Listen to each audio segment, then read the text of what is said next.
आज कॉफी की आखिरी चुस्की लेते हुए मैंने सड़क की दूसरी तरफ खड़ी इमारत की ओर देखा।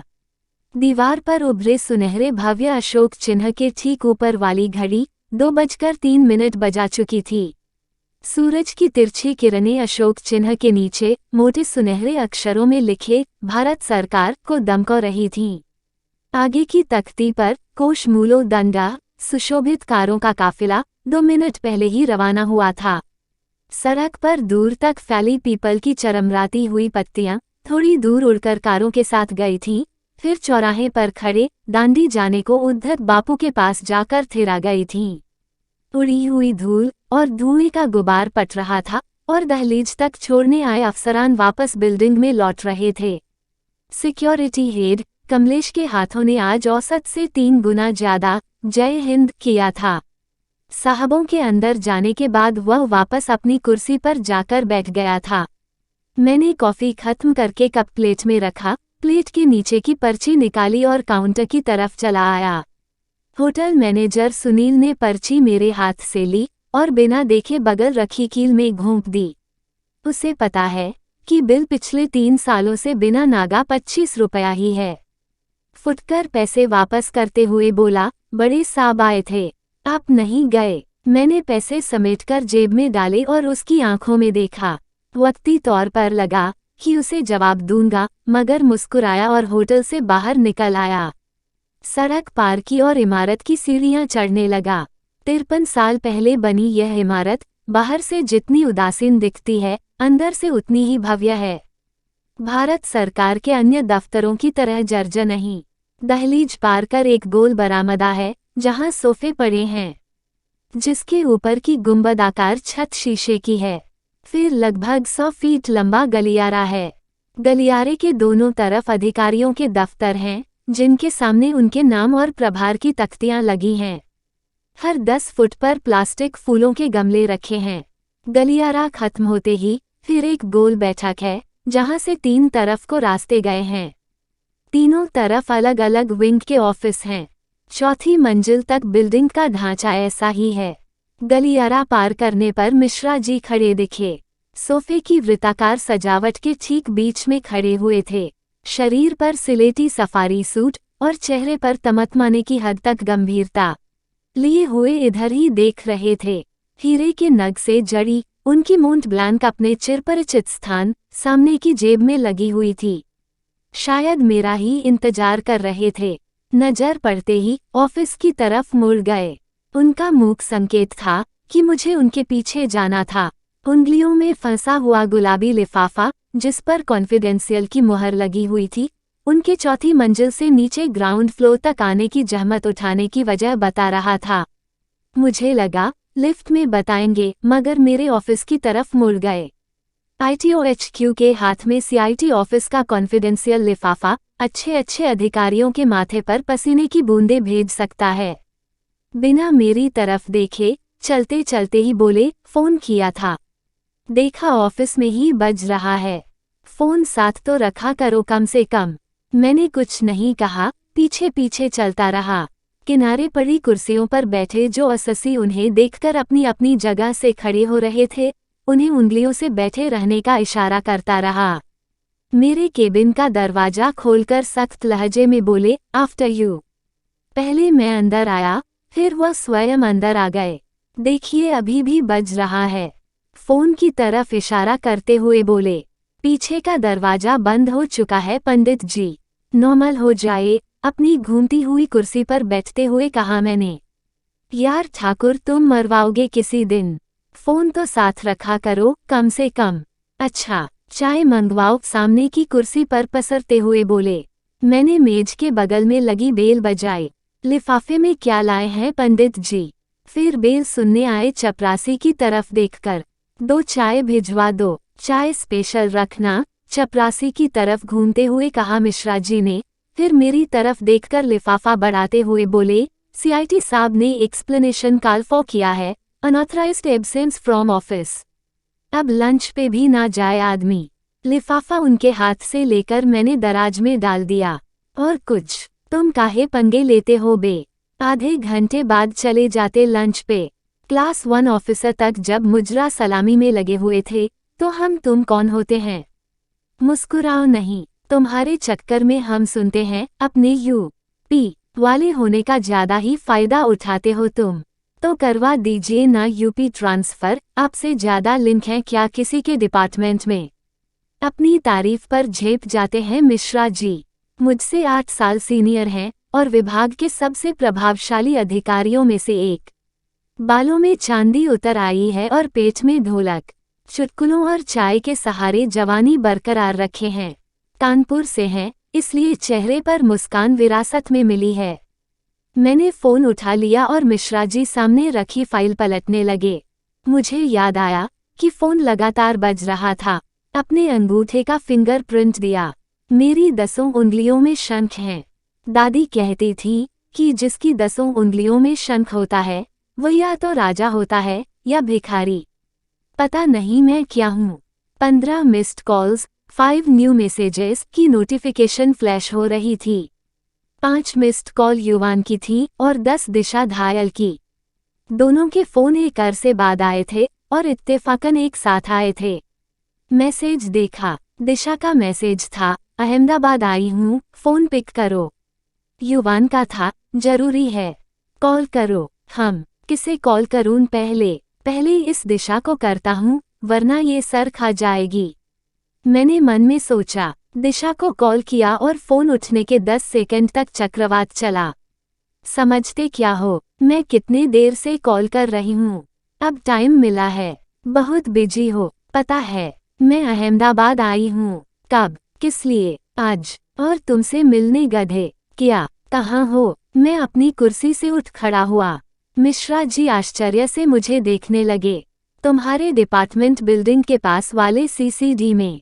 सच में? कितनी देर से? तुम आओ पहले, सारी बातें फ़ोन पे करोगे क्या? और सुनो, हम ... आज मेरा बर्थडे है।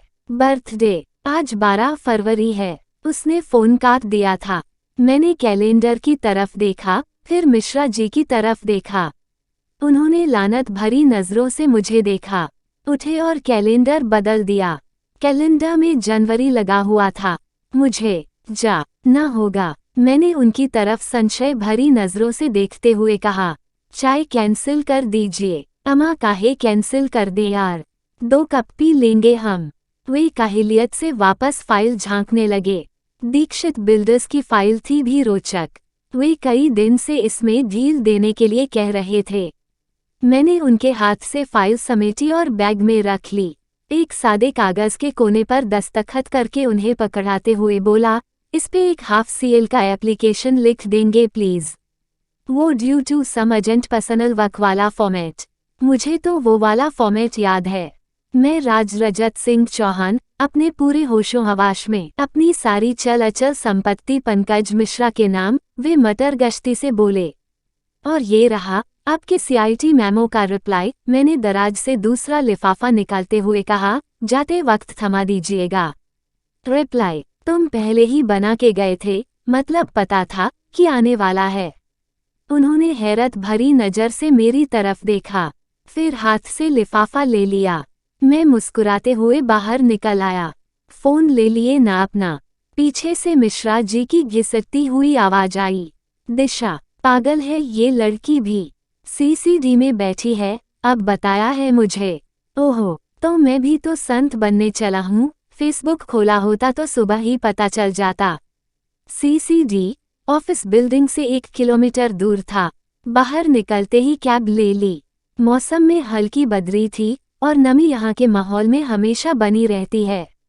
दिशा, कमाल है ये लड़की भी। Total uncontrol. दिल्ली में मिली थी, सिविल्स की कोचिंग के वक्त दोस्ती हो गई थी। फिर यहाँ चला आया, लेकिन इसे गिफ्ट क्या दिया है? इस 10 मिनट और 1 किलोमीटर की दूरी में क्या मिल जाएगा? फूड पांडा से लेकर फ्लिपकार्ट तक सारे ऑप्शन मेरे दिमाग में घूम गए, पर समझ नहीं आ रहा था। लड़कियों को गिफ्ट देने का कर्ज में क्या ट्रेंड चल रहा था, मुझे पता ही नहीं। मेरे पास कोई माँ का पहनाया लॉकेट भी नहीं था कि इमोशनली चिपका देता। मुझे याद आया कि इस बीच कितने बर्थडे भूल गया था मैं। युवान का, पापा का और यहाँ तक उसका भी। पर अभी इसका क्या करूं? अपने पहनावे की तरफ देखा, वही ऑफिस फॉर्मल्स। मैंने ऊपर से नीचे तक अपने आप को देखा, बाहों और कॉलर के बटन खोलने शुरू किए। उधेड़बुन में था कि कैब ने गंतव्य स्थान तक पहुंचा दिया। मुझे पूरा यकीन था कि सीसीडी इसके आतंक से कांप रहा होगा। मुझे याद है कि कोचिंग में अपनी खूबसूरती से ज्यादा अपनी बेबाकी के लिए जानी जाती थी। अकेली लड़की थी जो बाइक से आती थी। यामाहा R15 से दोपहर का समय था और होटल पूरा खाली। मैंने बाहर से झांककर माहौल का जायजा लिया। इन होटलों की बिल्डिंग शीशे की होने का कुछ फायदा तो है ही। मैंने दरवाजे के अर्धपारदर्शी कांच में अपने आप को देखा। दाढ़ी हल्की बढ़ आई थी और बाल मार्केट का ट्रैफिक हो गए थे। हाथों से बाल झाड़ते हुए और मैनेजर के अभिवादन को उंगलियों से खारिज करते हुए उसकी तरफ चला। कोने में शेरनी अकेली बैठी हुई थी। बगल में एक वेटर सहमा हुआ खड़ा था। बेचारा 2 बार ऑर्डर लेने आया था और दोनों बार फटकार खाकर गया था। दिशा ने मेरी तरफ देखा, फिर दूसरी तरफ देखने लगी। मतलब ये था कि आसानी से नहीं मानने वाली थी। आखिर बर्थडे है उसका आज और वादा भी किया था मिलने का। मैं वेटर को आंखों से ही इशारा किया कि बेटा थोड़ी देर बाद आना। वैसे भी माहौल गर्म है। एक तो तुम लोग बाहर कंपाउंड में कोई गुलाब गेंदा भी नहीं लगाते हो जिसे तोड़कर लाया जा सके। पानी मांगो तो उसमें भी मिनरल वाटर और प्लेन वाटर की लफाजी करके पैसे बना लोगे। आंखों को ठंडक देने वाली बात ये थी कि लेदर जैकेट वाली दिशा ने कसीदाकारी वाला सलवार सूट पहना था, कत्थई रंग का, और हाथों में मैचिंग कंगन थे। चेहरा गुस्से में गुलाबी हुआ जा रहा था और मेरी तरफ न देखने की भरपूर कोशिश कर रहा था। कंधे की एक तरफ आए बाल मुझसे चुगली कर रहे थे कि गुस्से में दिखने के पहले की तैयारी सुंदर दिखने की थी। यह मेरी व्यक्तिगत राय है कि भारतीय लड़कियां ट्रेडिशनल वेयर में सबसे खूबसूरत लगती हैं। मुझे तारीफ करके आग बुझाने का एक हथियार तो मिल ही गया था। मैं नाइस ड्रेस कहकर सामने वाली चेयर पर बैठ गया। एक उड़ता हुआ चम्मच मेरे सिर से गुजरा जिसे मैंने पकड़ लिया। House that? उसने मेरी तरफ देखा, फिर दूसरी तरफ देखकर अनचाहे मुस्कुराने लगी। वह नाराज रहना चाहती थी पर मेरी तरफ देखकर उसे मुस्कुराना पड़ा। हैप्पी बर्थडे नौटंकी, हग भी नहीं करोगे? उसने मासूमियत से दोनों हाथ बढ़ाते हुए कहा। मैं चाहता तो उसकी तरफ जाकर हग कर सकता था, पर मैंने टेबल के ऊपर से ही हग करना बेहतर समझा। ये परपेंडिकुलर हग है, सिर्फ कंधे से कंधे मिलते हैं, बाकी स्पेयर पार्ट्स सुरक्षित रहते हैं। दिल से दिल मिलने का तो कोई चांस ही नहीं। कितने सड़े हुए आदमी हो तुम, एक लड़की को इतना दौड़ाते हो और ऊपर से उसके लुक की तारीफ भी नहीं करते।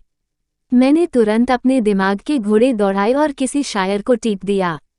ए चांद, हमने भी एक चांद देखा है, तुझमें तो दाग है, हमने बेदाग देखा है। वाह वाह वाह वाह। वो कुछ ढूंढ रही थी फेंककर मारने के लिए, पर उसे कुछ मिला नहीं। मेरी तरफ कुट्टी करने जैसा मुंह बनाया, जग से गिलास में पानी डालने लगी। पानी थोड़ा ही था, आधा ही गिलास आया। मैं और वह एक साथ वेटर की तरफ देखने लगे। ये देखकर वेटर में भी थोड़ी हिम्मत आई और वह पानी का जग लेकर ऑर्डर लेने आया। 2 प्लेन कॉफी, उसने विक्ट्री साइन बनाते हुए कहा। वेटर ने मेरी तरफ देखा तो मैंने भी लाचारी से उसकी आंखों से आंखें मिलाईं कि अंकल जी, जो मैडम का ऑर्डर है वही मेरा भी ऑर्डर है। तुम इतनी दूर सिर्फ मुझसे मिलने तो आई नहीं होगी? मैंने जग से पानी निकालते हुए पूछा। सिर्फ तुमसे मिलने आई थी मेरी जान। वह टेबल पर कुहनी और हाथों में ठुड्डी टिकाकर बैठ गई। जब उसे शरारत सूझती है, आंखों को अजीब ढंग से चकमकाती है। अच्छा, मैंने चेहरा तिरछा करके उसकी आंखों में सच ढूंढने की कोशिश की। ठीक है ठीक है, घर आई थी जयपुर, तो इधर भी खिसक आई। वैसे तुम ये सब कब से? अच्छा लग रहा है न? मुझे पता था कि तुम्हें ट्रेडिशनल पसंद है, उसने अपने कंगन खनकाते हुए कहा। हाँ, सूट कर रहा है तुम पे ये सूट। हाँ हाँ, शादी करोगे क्या? वेटर टेबल पर कॉफी रख रहा था। मेरे साथ वह भी चौंक गया। वहीं खड़ा हो गया, जैसे मेरा जवाब सुनकर ही जाएगा। अचानक से कुछ भी, मैंने कॉफी उठाते हुए कहा। यार, कॉफी पिलाकर पूछ रही हूँ, घूंघट में चाय की ट्रे लेकर आऊँ क्या? उसने दुपट्टे का घूंघट लेकर हाथ में ट्रे पकड़ने की एक्टिंग की। मुझे हंसी आ गई। वेटर अब भी वहीं खड़ा था। मैंने वेटर की तरफ देखते हुए कहा, अम्मा तुम जाओ यार। अभी तुरंत थोड़ी ना करने जा रहे हैं शादी, जो तुम बेस्टमैन बनने की फिराक में खड़े हो। वह चला गया और दिशा मुझे अब भी सवालों भरी निगाह से देख रही थी। यार, ऐसे क्या देख रही हो? अच्छा लड़का नहीं हूं मैं। खुश नहीं रहोगी तुम। कॉफी कड़वी लग रही थी। अच्छा, ये कार्ड देख रहे हो, क्या लिखा है इसमें? उसने जेब से अपना आइडेंटिटी कार्ड निकालते हुए कहा। Assistant section officer. वो नहीं, उसके ऊपर मिनिस्ट्री ऑफ होम अफेयर्स। तो गृह मंत्रालय समझ रहे हो। तुम्हारा सारा बैकग्राउंड निकलवाया है मैंने। घने छोरे से यूपी के। आखिरी वाक्य उसने शरारती तरीके से अपनी राजस्थानी जुबान में बोला। अच्छा, तो तुम जासूसी कर रही हो मेरी? यार, कमी क्या है मुझ में? मिलेगी नहीं मेरे जैसी। उसने कॉफी की चुस्की लेते हुए कहा। अरे, तुम जाटों का क्या भरोसा, क्या पता कब आंदोलन कर दो। वह चुलबुली हंसी में खनखनाई, तो तुम सारी शर्तें मान लेना मेरी, तब मैं नहीं करूंगी आंदोलन। उसने बच्चों जैसे सिर हिलाते हुए कहा। कॉफी की हल्की सी बूंदें उसके होठों के पास बिफरी हुई थीं। उसकी नज़रों ने नोटिस कर लिया कि मेरी नज़रें वहाँ हैं। मुझे हल्का सा असहज महसूस हुआ, तो मैंने टिश्यू पेपर की तरफ इशारा करते हुए कहा, तुम्हारे होठों पर लग गया है थोड़ा सा। कहाँ? उसने चेहरा आगे किया। यहाँ पे। मैंने अपने ही होठों पर लोकेट करके बताया। उसने चाट लिया। मुझे फिर हंसी आ गई। किस मूड में हो आज? पतिव्रता नारी मूड। उसने अपने कंगन फिर खनकाए। कुछ और बात करें। बर्थडे गर्ल, तुम तो जानती हो कितना सड़ा आदमी हूं मैं। एक ईमेल भी किया था। एक तो व्हाट्सएप के टाइम में तुम ईमेल करते हो। क्या जरूरत क्या थी? खत लिख के किसी कबूतर को पकड़ा देते। और किसी के प्रपोजल का इतना घटिया जवाब कोई देता है क्या? रुको, मैं तुम्हारे ईमेल का प्रिंट आउट मारकर लाई हूँ। अभी दिखाती हूँ, आवारा इंसान। उसने अपने बैग में कुछ ढूंढते हुए कहा। हाँ, ये रहा। डिपार्टमेंट के प्रिंटर का बढ़िया यूज कर रही हो तुम। प्लीज, मेरा लेटर अब मुझे ही न सुनाओ। नहीं नहीं, सुन लो अपना साहित्य। उसने अपने बैग से प्रिंट आउट निकालते हुए कहा। मैंने यह ईमेल अपनी गहरी उदासी के पलों में किया था उसे, और अब सोच रहा हूँ कि क्यों कर दिया था। उसके पसके खुलते ही पूरे टेबल पर परफ्यूम की महक फैल गई। सुनो, करो न जिद मोहब्बत की, हमारा दिल ये खाली है, न गम है, न ही उल्फत है, न होली, न दिवाली है।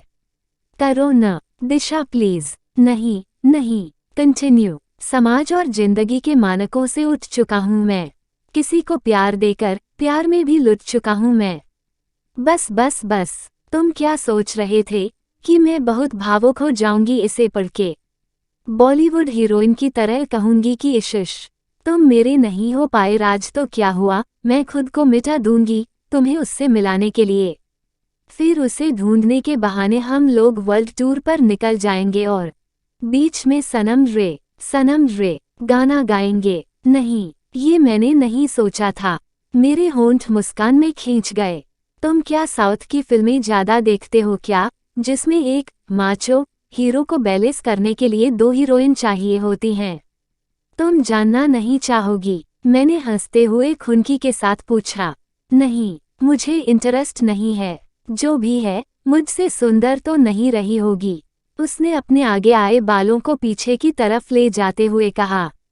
ये लड़कियों की आदत है कि अगर आप किसी दूसरी लड़की का जिक्र करते हैं तो वो खुद से तुलना करने की पूरी कोशिश में लग जाएंगी और मानेंगी भी नहीं कि तुलना कर रही हैं। ये वाली फोटो देखो, 512 लाइक्स, और ये वाली देखो, 600 जोड़ लाइक्स। पता है मैं कितनी हॉट हूँ? आधा सचिवालय प्रपोज कर चुका है मुझे। उसने अपने कुर्ते के कॉलर उचकाए। मैंने अपनी कॉफ़ी खत्म की और बाहर खिड़की की तरफ देखते हुए मुस्कुरा दिया। उसकी कॉफ़ी अभी थोड़ी बची हुई थी। एक चोर निगाह घड़ी की तरफ फिराई, 3 बज रहे थे। उसकी तरफ देखा, वह मुझे ही देख रही थी। मैंने मेनू बोर्ड की तरफ देखा। मेनू में कुछ खास नहीं था। चलो बाहर चलते हैं, कोई मूवी वगैरह, फिर मैं तुम्हें ड्रॉप कर दूंगा। मैं अपनी कुर्सी उठ खड़ा हुआ और वेटर को आंखों से इशारा किया। पीछे घूमा और उंगलियों से दिशा को अपना पर्स समेटने का इशारा किया। क्या इतनी शाम में वापस दिल्ली कैसे जाऊंगी? तो बिल चुकाकर हम बाहर आ गए थे और थिएटर की तरफ कैब ले ली थी।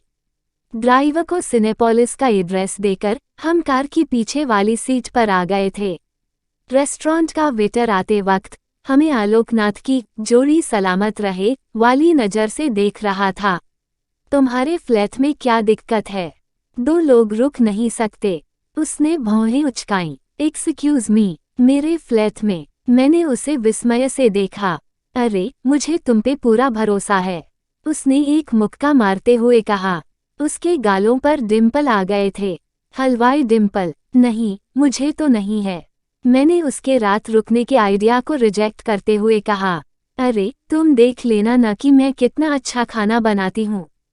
तुम कोई भारतीय सास फिलॉसफी पढ़कर आई हो क्या? आदमी के दिल का रास्ता उसके पेट से जाता है टाइप्स।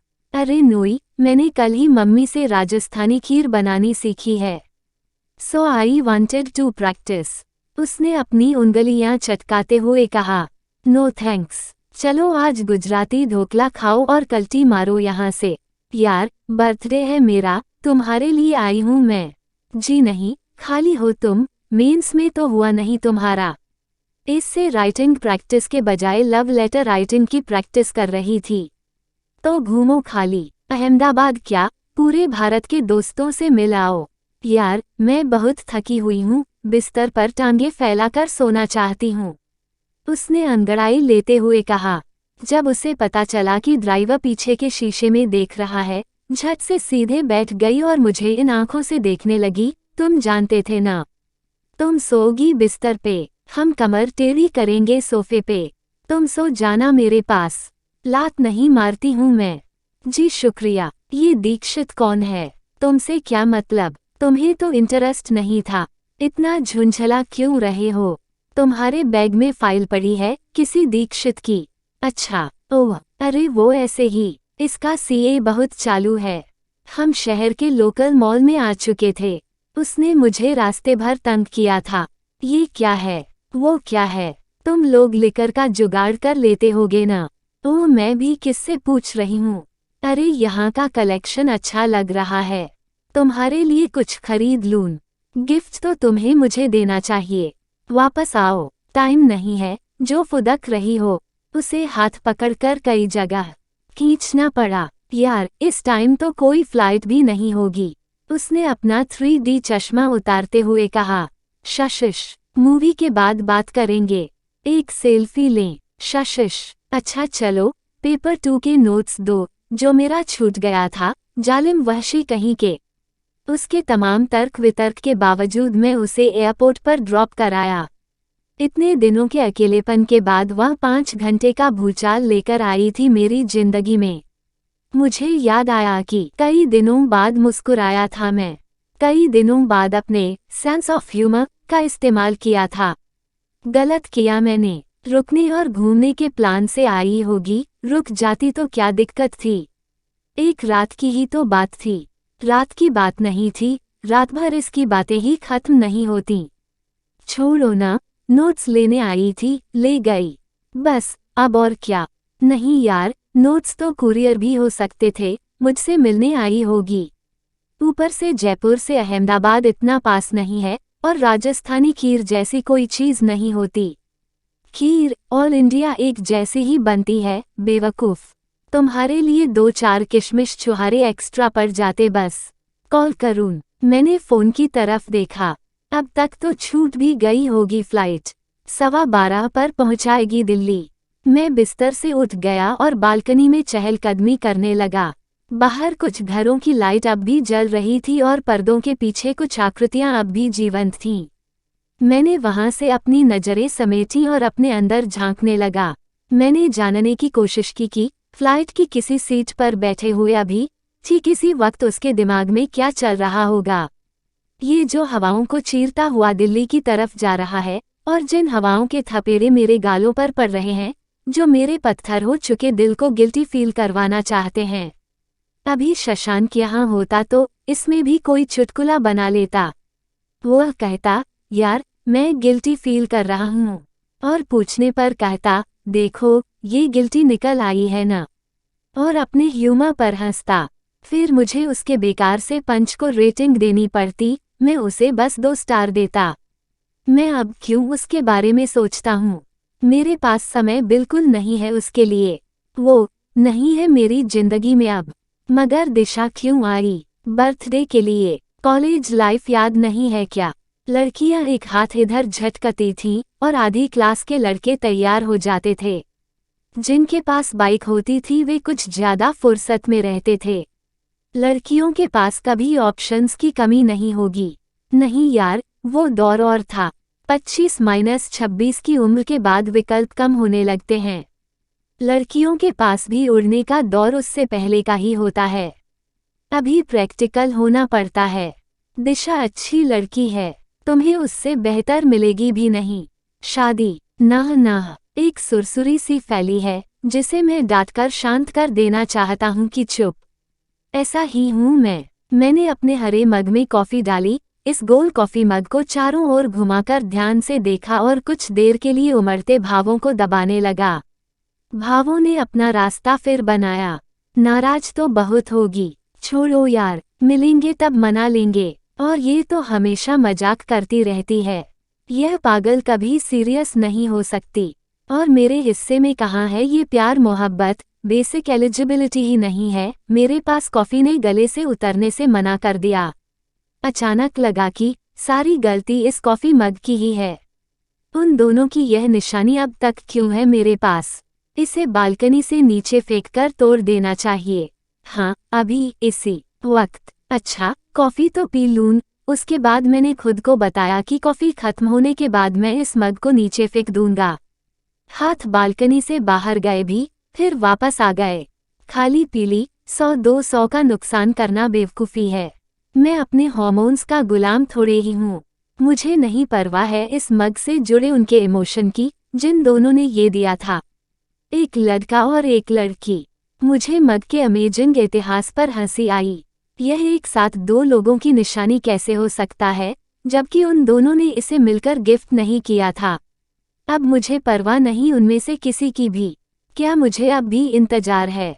ना, मैंने इस विचार को हाथ हिलाकर झटका। विचार भारी था, हाथ के झटकने से ही गया।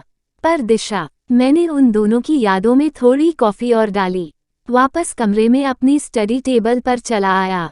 टेबल लैंप ऑन करके अपनी बुक खोल ली। The wonder that was India. 3-4 पन्ने पलटे। 12:30 हो गए थे। दूध गरम कर लो वरना फट जाएगा। मोबाइल की स्क्रीन फ्लैश हुई। टिडिंग, 1 न्यू मैसेज फ्रॉम दिशा। राज, तुमसे एक बात कहनी थी। मैं तुम्हें रोज कोचिंग से रूम पर ड्रॉप करती थी ना। तुम्हारा फ्लैट मेरे रूट पर नहीं था,